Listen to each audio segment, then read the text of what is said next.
सुना हुकूमत किसको कहते हैं?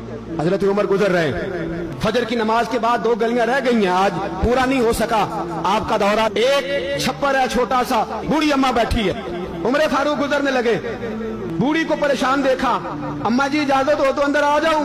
बूढ़ी कहने लगी चल दौड़ जा, अपना काम कर, क्यों इजाजत दूं? तेरी मेहरबानी अम्मा, आने दो। क्या दौड़ जा? तेरी मेहरबानी अम्मा, गुजारिश है, चलो आ जाओ।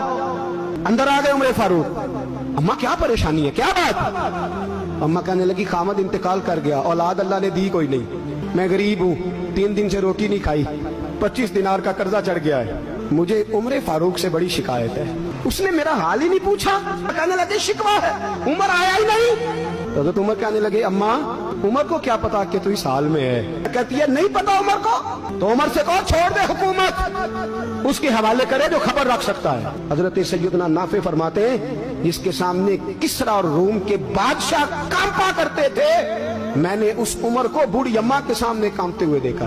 राशा तारी है उमर फारूक का। दौड़े गए, 25 दिनार लाए, राशन रख के लाए, रोटियां पकाई, बूढ़ी अम्मा को खिलाई, कहने लगे अम्मा 25 दिनार ले ले और चल, गलती हो गई, उमर को माफ कर दे। अम्मा बोल के कहने लगी मैं नहीं माफ करती, एक दफा कब्र में जा लेने दे, मेरे रसूल आएंगे तो मैं उमर की शिकायत करूं। अमीरुल मोमिनीन होके उमर फारूक अम्मा के कदमों में बैठ गए, कहने लगे अम्मा उमर कमजोर है, हुजूर का सामना नहीं कर सकता, तेरी मेहरबानी नबी पाक के सामने शिकायत ना करना। अम्मा कहने लगी चल मैं तेरी खातिर माफ कर देती।